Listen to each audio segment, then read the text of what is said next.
Hey, Dr. Blake here. I posed an interesting question on my social media today, and I want to just pose it here and talk about it quick to kind of give you a couple of ideas about pain, chronic pain, um, and a couple of things that might be in the way if you're experiencing that, in the way of you finding some solution. So the question I posed was, if you have two people that have had x-rays of their knees and they both have bone on bone, there's like no cartilage left. You have one person who doesn't have any pain at all. They don't even know it. And it's like, oh wow, they said I have bone on bone, but they wouldn't know otherwise.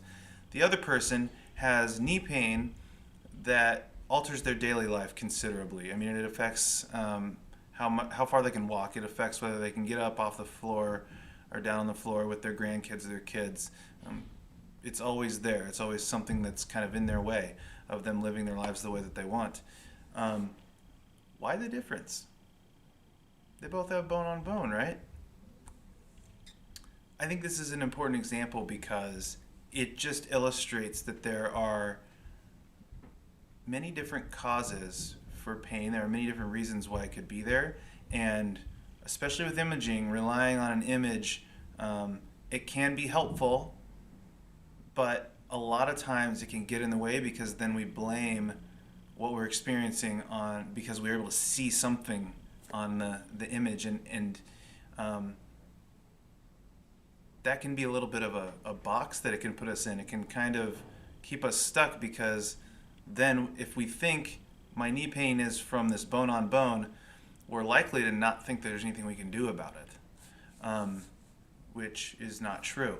So just another example of the similar kind of thing, someone with low back pain, it's not recommended in most cases with people with low back pain to get an MRI.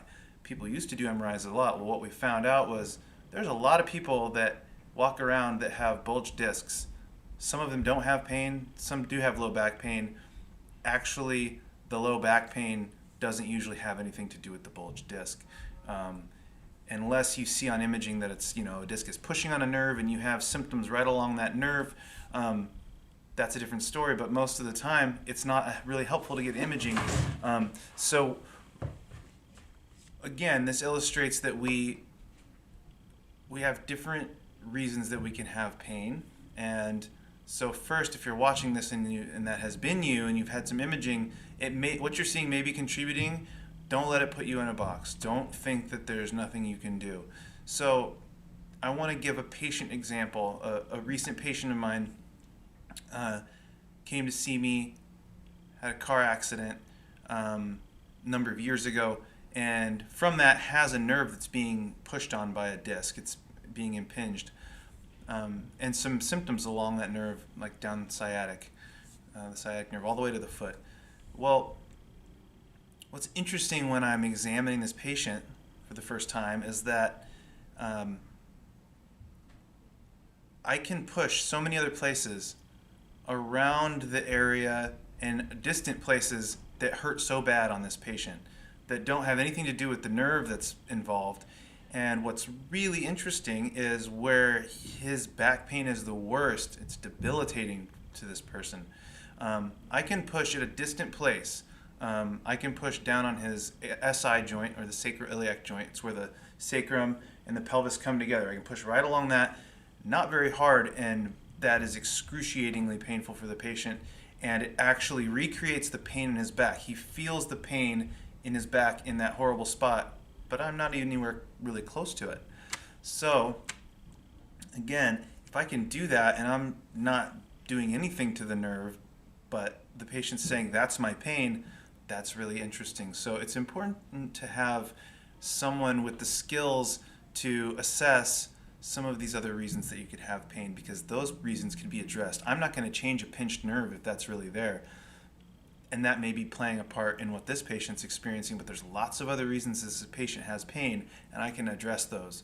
So it's just some other things to think about, okay? Myofascial pain syndromes are really common. Fascia is the connective tissue in our body. It goes underneath the skin everywhere in our body. It goes around every muscle fiber, nerve, artery, every organ. And the fascia is connected to the whole body. And it's this system that if you pull on it in one spot, it will, because it's all connected, it'll pull at a distant place. And fascia is strong. It's got the tensile strength of steel. So this is very strong stuff. And if you have fascial restrictions, as I call them, you will end up with pain from those. Another reason that you can have pain is trigger points. Muscles, if you've ever felt these little knots in muscles and it really hurts to push on it, and maybe you can feel around sometimes and find them a lot of times up here in the traps.